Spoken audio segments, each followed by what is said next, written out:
Hi guys, welcome and welcome back to my channel. For today's video, we will continue to explore the Hong Kong Museum of History. Just keep on watching! 1, 2, 3, come on!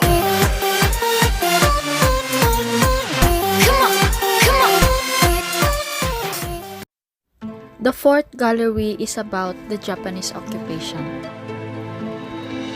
From the end of 19th century, the aggression of expansion of Japanese imperialism continued to grow.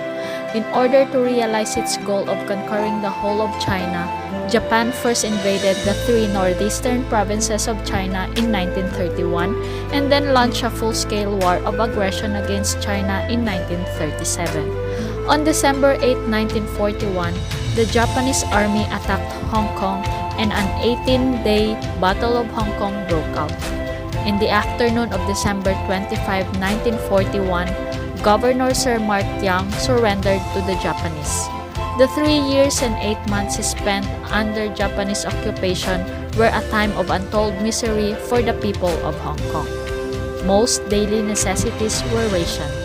Electricity, gas, and public transport services were gravely affected. The profligate issuing of the military yen debased the currency, causing runaway inflation and paralyzing Hong Kong's economy. On August 15, 1945, the Japanese emperor unconditionally surrendered. After the British regained control of Hong Kong, Admiral Harcourt established an interim military government in Hong Kong to take over governance. Yang resumed the governorship of Hong Kong on May 1, 1946. The military administration ceased to exist, giving way to the re-established civil government.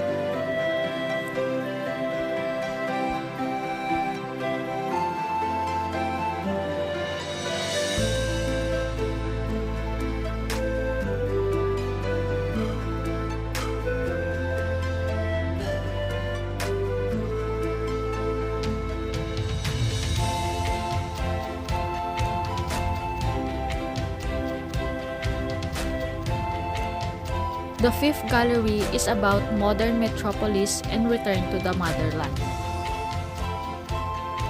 As Hong Kong began its slow recovery from the Japanese occupation, the government took its first steps to rebuild the territory's political, economic, and social structures. Measures to eliminate racial discrimination were initiated. Senior government positions were opened to Chinese citizens. A locally recruited civil servant was promoted to the rank of departmental head for the first time in 1952, and the prohibition that prevented Chinese people from living on the peak and the southern part of Chongqiao was also lifted. The acute housing shortage led to the introduction of a resettlement housing program after 1953, while food rationing remained in force until 1955. With the outbreak of civil war in the mainland, people flooded into the territory at an unprecedented rate. Most of these immigrants could only earn their living as laborers.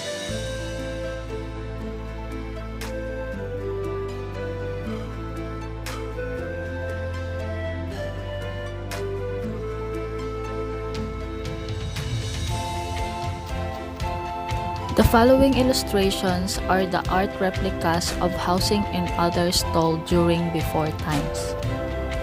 Herbal tea shop. Beside quenching one's thirst, herbal tea releases body heat and has curative effects for minor illnesses. Decades ago, when the common people had few places to go for recreation, they liked to enjoy their leisure time at herbal tea shops with their friends, sipping herbal tea, reading newspapers, or listening to dramas or music broadcasts on the radio. Some of the big herbal tea shops even installed jukeboxes, and customers could choose their own songs by inserting a coin. As few people could afford to buy a gramophone, this made the herbal tea shop more of an attraction to them. In the old days, herbal tea shops existed along Queen's Road West in Sai Ying Pun, Hollywood Road in Central, Queen's Road East in Wan Chai, and along Shanghai Street and Shantung Street in Mongkok. Housing.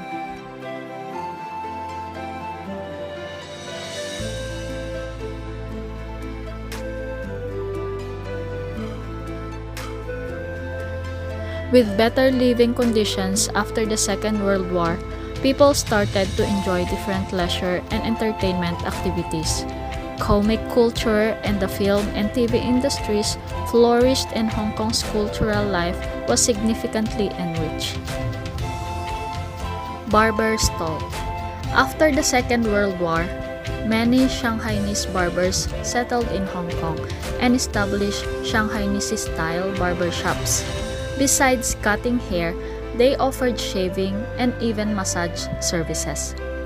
Apart from Shanghainese barber shops, there were some ramshackle roadside stalls and traveling barbers patronized mostly by men and children.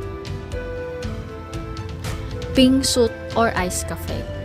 The early 20th century in Hong Kong saw the emergence of Yam Bing Sut, literally drinking ice cafe, which resembled Western-style cafes and served Western food and beverages such as milk tea, coffee, shaved ice, sandwiches, cakes, bread and ice cream, etc. From the 1950s, people generally referred to this type of cafe as Ping Sut or Ping Teng. Both share the meaning of ice cafe.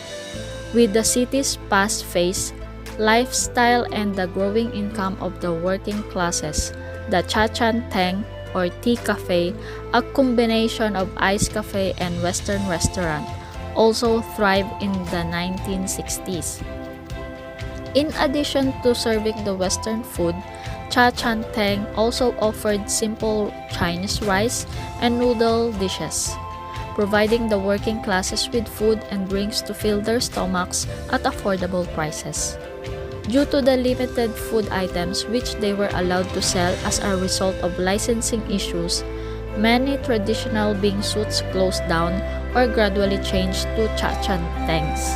The Teng has become an icon of popular food culture in Hong Kong.